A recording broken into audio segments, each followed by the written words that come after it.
మీ ఎలాంటి వ్యాపార ప్రకటనలకైనా వెంటనే మా ఛానల్ సంప్రదించండి. మన ప్రేక్షకులందరికీ కూడా విజయదశమి, దీపావళి మరియు కార్తీక మాస శుభాకాంక్షలు. అక్టోబర్ నెలలో మీనరాశి వారికి ఎలాంటి గ్రహస్థితి ఉండబోతోంది? విజయదశమిలో వీరు విజయాన్ని చూడగలుగుతున్నారా? దీపావళిలో వీరు దీపకాంతుల్ని పొందగలుగుతున్నారా? కార్తీక మాసంలో శివుడి యొక్క అనుగ్రహం వీరికి లభించనుందా? ఇలాంటి విషయాలన్నీ కూడా మనం మీనరాశి పరంగా తెలుసుకుందాం. మీనరాశి వారికి ఈ నెలలో ఎక్కువ శాతం మంచి ఫలితాలు ఉంటాయి. మొన్న వచ్చిన గ్రహణం వీరి మీద కూడా ప్రభావం చూపుతుందని చెప్పినప్పటికీ కూడా ఈ నెల నుంచి క్రమంగా వీరికున్న ఇబ్బందులు తగ్గించుకోవటం అనేది, ఏదైతే మరి అక్టోబర్ ఇంచుమించుగా నెలాఖరుకు వచ్చేప్పటికీ చాలా విషయాల్లో వీరు ముందుకు రావటం అనేది, అంటే ఏదైతే సమీప రోజులు ఉన్నాయో ఆ సమీప రోజుల్లో మనం ఖచ్చితంగా నిశ్చింతగా కొన్ని విజయాల్ని చూస్తాము అనే ఒక భరోసాకి, నమ్మకానికి రావడానికి మీన రాశి వారికి ఆస్కారం ఎక్కువగా కనిపిస్తోంది. ఏదైతే వీరి మీద వ్యతిరేక ప్రభావం చూపించే శుక్రుడు నేచర్లో ఉండి బలం తక్కువగా ఉంటుంది కనుక అటు ఆ రకంగా ఉండే ఇబ్బందులు తగ్గుతాయి. కానీ ఏదైతే మరి వృత్తి ఉద్యోగాల కారకుడు, ముఖ్యంగా ప్రభుత్వ రంగ ఉద్యోగాల్లో ఉన్నవారికి అక్టోబర్ 17 నుంచి రవి నేచర్లోకి వస్తాడు కాబట్టి, పైగా అష్టమ స్థానంలో సంచరిస్తాడు కనుక వృత్తి ఉద్యోగ నిర్వహణ అనేది కొంతవరకు కత్తి మీద సాములాగా ఉంటుంది అక్టోబర్ 18 నుంచి. కనుక మనం చేసే పనుల్లో కొంతవరకు పొరపాట్లు రాకుండా చూసుకోవటం అనేది ఒకటి. తర్వాత ఉద్యోగాల్లో ఖచ్చితంగా నేను మార్పు తీసుకోవాలి అనుకుంటే కనుక అక్టోబర్ 18కి ముందే మీరు ఏదైనా సరే వేరే కంపెనీలకు జంప్ అయిపోవటం అనేది అవసరం. అక్టోబర్ 18 తర్వాత నుంచి మనం ఎక్కడికి వెళ్ళినా కూడా పెనం నుంచి పొయ్యిలో పడినట్టే ఉంటుంది తప్ప పెద్దగా ఊరట లభించదు. కనుక మీన రాశి వాళ్ళు ఏదైనా సరే చేయాలి అనుకుంటే కనుక ఆ అక్టోబర్ 18 లోపు చేయటం అనేది అవసరం. ఇక రోగస్థానాధిపతి మరి అష్టమ స్థానంలో కూడా సంచరిస్తూ ఉంటాడు కాబట్టి మీన రాశి వారికి ఆరోగ్యం కూడా అప్పుడప్పుడు ఇబ్బంది, ముఖ్యంగా కంటికి సంబంధించిన విషయాల్లో కానీ, గుండెకి సంబంధించిన విషయాల్లో కానీ, అతి వేడి వల్ల వచ్చే ఇబ్బందులు కానీ, ఇలా ఉష్ణ సంబంధించిన వ్యాధులు కూడా రావడానికి, లేదా జ్వర సంబంధించిన వ్యాధులు రావడానికి అవకాశాలు ఎక్కువగా ఉంటాయి. కానీ పంచమంలో ఎప్పుడైతే మరి గురుడు అక్టోబర్ 18 నుంచి చేస్తాడో అక్కడి నుంచి ఎలాంటి రోగం వచ్చినా మళ్ళీ తొందరగా నయం అవుతుంది అంతవరకే. బట్ రోగం రాదని చెప్పడానికి ఉండదు. కానీ ఇది రోగము యొక్క తీవ్రత ఎంత ఉంటుందో అది తగ్గించుకోగలమా పెంచుకోగలమా అనేది ఆలోచించినట్టయితే ఖచ్చితంగా తగ్గించుకోవడానికి మాత్రం అవకాశాలు ఎక్కువగానే ఉంటాయి. ఇక భార్యాభర్తల మధ్య కూడా గతంలో పోలిస్తే కొంతవరకు ఇబ్బందులు తగ్గుముఖం పట్టడం అనేది అయితే ఉంటుంది. ఇటు భర్త అయినా భార్య అయినా సరే మనం భూమి మీద ఉన్నామా ఆకాశంలో ఉన్నామా అనే దాంట్లో ఒక స్పష్టత, అంటే ఏదైతే పారదర్శకంగా ఉండాలో, ఏదైతే స్పష్టత రావాలో అలాంటి విషయాల్లో ఒక స్పష్టత వచ్చి ఒకరికొకరు కొంతవరకు సహకరించుకోవడం, సర్ది చెప్పుకోవటం అనేది ఈ నెలలో ప్రస్ఫుటంగా కనిపిస్తుంది. అక్టోబర్ చివరికి వచ్చేప్పటికి ఎప్పటికైతే మరి ఇటు భాగ్యస్థానంలోకి వచ్చేప్పటికి ఇటు బుధుడు కుజుడు చేరుకోవటం అనేది, అంటే ఒక రకంగా చెప్పాలంటే కనుక ఏదైతే ఇంచుమించుగా నవంబర్, డిసెంబర్, జనవరి ఇలా వరుసగా ఈ నెలలన్నీ కూడా క్రమంగా మీనరాశి వారికి అభివృద్ధి పదంలో నిలపడానికి దారితీస్తాయి. ఈ అక్టోబర్ 18 లేదా ఆ తర్వాత నెలాఖరు ఇవన్నీ ఏవైతే కొన్ని చెడు పరిస్థితులు ఉన్నప్పటికీ కూడా వాటన్నింటి నుంచి తట్టుకుని ముందుకు రావటం అనేది, ఏళ్ళనాడ్చన అనేది కూడా ఉంది కాబట్టి అది కూడా దాని ప్రభావం చూపిస్తుంది. కొంత బద్ధకం అనుకోండి, ఇందాక చెప్పినట్టు చిన్న ఉష్ణ సంబంధించిన రోగాలు అనుకోండి, ఇలాంటివన్నీ ఏవైనప్పటికీ కూడా ఇబ్బంది పెట్టిన వాటి నుంచి బయటకు వస్తారు. ప్రతి విషయంలో కూడా మీ యొక్క శక్తి సామర్థ్యాలని కరెక్ట్గా చూపగలుగుతారు. మనం కష్టపడుతున్న దానికి సరైన ప్రతిఫలం రావట్లేదు. మనం చేసే ప్రయత్నాల్లో నిజాయితీ ఉంది, మనం నమ్మే వ్యక్తులతో నిజాయితీ ఉంది, మన ఆశీర్వదించి ప్రోత్సహించే వాళ్ళు నిజాయితీ ఉంది. అయినప్పటికీ కూడా మనకి ఎందుకు ఇలాగా ఇబ్బంది పడుతున్నాం, ఎందుకు ఇంత పోరాటాన్ని అనుభవిస్తున్నాము అంటే కనుక ఖచ్చితంగా మరి అష్టమ స్థానంలో ప్రస్తుతం సంచరిస్తున్న విధానం అనేది ఒకటి, తర్వాత ఏళ్ళనర్చన అనేది ఒకటి. కానీ ప్రతి మనిషికి కూడా ఒక మంచి రోజులు వస్తాయనేది ఏదైతే మనం ఒక విశ్వాసం అనేది ఉందో ఆ విశ్వాసం వమ్ము కానించిన పరిస్థితి అయితే కనుక సమీప నెలల్లో మీకుంది కనుక మరీ బెంగపడిపోవటం అనేది కానీ మరీ నిరాశ నిస్పృహలకు లోనవటం అనేది కానీ అవసరం లేదు. మీరు మీ పని ఏదైతే నిజాయితీగా చేసుకోవాలో ఆ పనిని నిజాయితీగా చేసుకోండి, చేసుకుంటూ రండి. ఖచ్చితంగా రానున్న నెలల్లో మీరు మంచి మంచి విజయాలను నమోదు చేసే పరిస్థితి ఉంటుంది. మీరు స్వతంత్ర వ్యాపారస్తులు అయితే స్వతంత్ర వ్యాపారాల్లో రాణిస్తారు.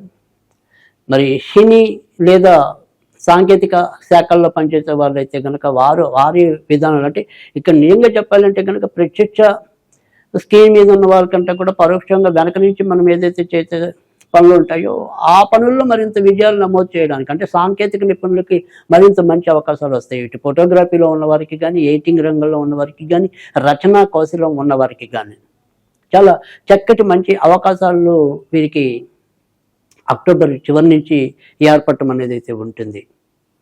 ఆధ్యాత్మిక రంగంలో ఉన్నవారు మరింత ఆధ్యాత్మికంగా ఎదగగలుగుతారు. స్వతంత్ర వృత్తుల్లో ఉన్న వారికి మరింత మంచి ప్రస్ఫుటమైన అవకాశాలు రావడానికి అవకాశం ఉంటుంది. తర్వాత ఏదైనా సరే ఒక ప్రతిభ అంటే కొంతమందికి రచించే దాంట్లో ప్రతిభ ఉంటుంది, కొంతమందికి చిత్రలేఖనం రచించే విధానం ఉంటుంది. అంటే ఈ లలిత కళల్లో ఎవరికైతే మరి ప్రతిభ ఉంటుందో ఆ ప్రతిభ పట్టం కట్టే పరిస్థితి కూడా ఈ నెల ఉంటుంది. వ్యాపారస్తులకు మాత్రమే ఒడిదుడుకులు ఎక్కువ ఉంటాయి. ఒకరోజు ఉన్నట్టుగా మరొక రోజు లేకపోవటం, ఏ రోజు ఎప్పుడు బాగుంటుందో ఏ రోజు ఎప్పుడు బాగుండదో తెలియని వైనం, ఈ రకంగా కొంత ఇబ్బంది పడే పరిస్థితి కనుక మేన రాశి వారికి ఎక్కువగా కనిపిస్తుంది. కానీ మనం మొదటి నుంచి మీరు గుర్తించుకోవాల్సింది ఏంటంటే కనుక అవసరమైన చోట పరువు పోకుండా పరువు దక్కించుకుంటూ ముందుకెళ్ళటం అనేది ఏదో విధంగా ధనం సర్దుబాటు అవటం అనేది అప్పైనా సొప్పైనా అంతవరకు మాత్రం యోగ్యత ఉంటుంది. ఇక సరే మేన రాశిలో కొత్తగా పెళ్లి కావాల్సిన వాళ్ళు ఎవరైనా ఉంటే వారి యొక్క పరిస్థితి ఏంటి, పెళ్ళి అవుతుందా పెళ్ళి అవుదా ఈ రకంగా కనుక ప్రశ్నించుకున్నట్టయితే కనుక మరి ప్రస్తుతం ఉన్న స్థితిలో మరి బుధుడు అష్టమ స్థానంలోకి సంచరించడం అనేది అయితే జరుగుతుంది. అక్టోబర్ 18వ తారీఖు తర్వాత నుంచి క్రమంగా ఈ కళ్యాణ విషయాలకి సానుకూలత ఏర్పడటం అనేది అయితే ఉంటుంది. కనుక అక్టోబర్ 18 దాటిన తర్వాత నుంచి క్రమంగా వారి యొక్క ప్రయత్నాలు కొనసాగించుకోవటం అనేది అవసరం. అయితే ఏదైనప్పటికీ కూడా ఈ పెళ్లి విషయాల్లో పరిపూర్ణమైన యోగ్యవంతమైన కాలం అయితే కనుక ప్రస్తుతం మేన రాశి వారికి ఇంకా రాలేదు. సో నవంబర్ నుంచి డిసెంబర్ మధ్య కొంత అనుకూలమైన పరిస్థితులు అయితే ఎక్కువగా ఉండే విధానం అయితే ఎక్కువగా కనిపిస్తుంది. ఇక కొత్తగా సంతానం కావాలి అనుకున్న లేదా ఉన్న సంతానం అభివృద్ధిలోకి వస్తారా లేదా అనేది ప్రశ్నించుకున్న వాటికి సంబంధించిన విషయాల్లో మాత్రం ఖచ్చితంగా పురోభివృద్ధి లభించడం అనేది అయితే ఉంటుంది. అక్టోబర్ 12వ తారీఖు తర్వాత నుంచి వీరికి ఆ రకంగా కూడా మేలు జరిగే పరిస్థితి అయితే కనిపిస్తుంది.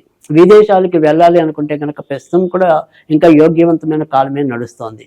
ఇక ఈ నెలలో వీరికి ఏదైనప్పటికీ కూడా ఎక్కువగా మరి ఆదివారం, మంగళవారం, సోమవారం, గురువారం ఎక్కువగా అనుకూలించే రోజులుగా చెప్పవలసి ఉంటుంది. 1వ తారీఖు, 3వ తారీఖు, 7వ తారీఖు, 10వ తారీఖు, 12వ తారీఖు, 16వ తారీఖు, 21వ తారీఖు, 25వ తారీఖు, 30వ తారీఖు, 31వ తారీఖు ఇవి కొంతవరకు మేలు చేసే తేదీలుగా చెప్పవలసి ఉంటుంది. ఇక ఈ నెలలో మరి ఏదైనప్పటికీ కూడా వీరు ఏదైనా అమ్మవారి నామం చదువుకోవాలి అనుకుంటే కనుక ఓం హ్రీం శ్రీం క్లీం నిశంకర్యే నమః, ఓం హ్రీం శ్రీం క్లీం నిశంకర్యే నమః ఇది నిత్యం చదువుకోవటం వల్ల కూడా వీరి జీవితంలో ఉన్న అనేక రకాలైన నిశలు అంటే చీకట్లు కానీ తర్వాత మరి ఏదైనా సరే నిరాశలు కానీ తొలగి పరిపూర్ణమైన మంచి స్థితికి రావటం అనేది అయితే ఉంటుంది. ఇక ఈ నెలలో మనం ఏదైనా సరే ప్రస్తుతం వీరికి కూడా ఏళ్ళనాడ్చన అనేది జరుగుతుంది కనుక విజయదశమి నాడు అమ్మవారికి నిమ్మకాయ నీళ్లు నివేదన చేయటం వల్ల కూడా మంచి ఫలితాలు రావటం అనేది అయితే ఉంటుంది. ఉత్తి నిమ్మకాయ నీళ్ళు అనేది పెట్టాలి, అందులో ఉప్పు కానీ పంచదార కానీ కలపకూడదు. మనం పెట్టేయటం అయిపోయాక వాటిని తాగాలి అనుకున్నప్పుడు మాత్రమే మీరు అందులో ఏదైనా చేర్చుకుని తాగొచ్చు. కానీ అమ్మవారికి పెట్టేప్పుడు మాత్రం కేవలం ఉత్తి నిమ్మకాయ నీళ్లు మాత్రమే విజయదశమి నాడు పెట్టండి. ఇంకా దీపావళి రోజు వీరు ఎలాంటి కార్యక్రమాలు చేయాలి అనేది చూసుకున్నట్టయితే కనుక ఈ దీపావళి రోజు మనం ఏదైనా సరే లక్ష్మీ దేవికి సంబంధించిన పూజ అనేది ముఖ్యంగా ఏదైనప్పటికీ కూడా అటు ఆరోగ్యం బాగుండడానికి అయితేనేమి, ఇతరులతో మన యొక్క సంబంధ బాంధవ్యాలు మరింత విస్తృతం అవడానికి అయితేనేమి, తర్వాత ముఖ్యంగా ప్రత్యక్ష మార్కెట్, పరోక్ష మార్కెటింగ్లో ఉన్నవాళ్ళు మరింత లాభాలు గడించడానికి తప్పకుండా మరి ఈ యొక్క దీపావళిని కూడా మీరు సద్వినియోగం చేసుకోవాల్సి ఉంటుంది. కనుక ఈ దీపావళి రోజు రాత్రి మీరు 12 దీపాలని పెట్టాలి. అది కంపల్సరీ ఆవు నేతితో మీరు పెట్టవలసి ఉంటుంది. 12 రకాల దీపాలని, అంటే ఒకే ప్రమిదలో 12 ఒత్తులు వేసి పెట్టడం అనేది, లేదా మొత్తానికైతే 12 సంఖ్య అనేది ముఖ్యం. మీరు ఎన్ని ప్రమిదలలో సర్దుతారు అనేది అది మీ ఇష్టం. కానీ మొత్తం మీద అయితే కనుక 12 ఒత్తులు వేసి లక్ష్మీదేవికి దీపం పెట్టి ఉత్తి పాలు నివేదన చేయటం అనేది అవసరం. ఈ రకంగా అంటే పచ్చిపాలే పెట్టాలి, కాచిన పాలు కాదు. ఈ రకంగా నైవేద్యం చేసినట్టయితే కనుక తప్పకుండా మీ యొక్క మనోవాంఛలన్నీ కూడా ఫలిస్తాయి.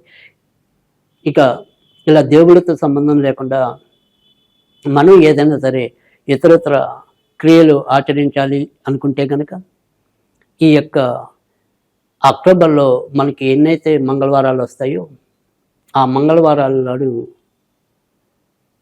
చిమ్మిలి ఉండలు, అంటే నువ్వులు, బెల్లం, పంచదార వాడద్దు, నువ్వులు బెల్లం చిన్న ఉండలాగా చేసి అలా 8 ఉండలు ఏదైనా సరే చెట్టు లేదా మొక్క మొదల్లో పెట్టడం, లేదు మనకి దగ్గరలో ఎక్కడైనా ఉంటే ఆవులకి తినిపించడం, అలా చేసినట్టయితే కనుక తప్పకుండా మంచి ఫలితాలు వస్తాయి. ఇవి మరి మీనరాశి వారికి అక్టోబర్ నెలలో ఉన్న ఫలితాలు.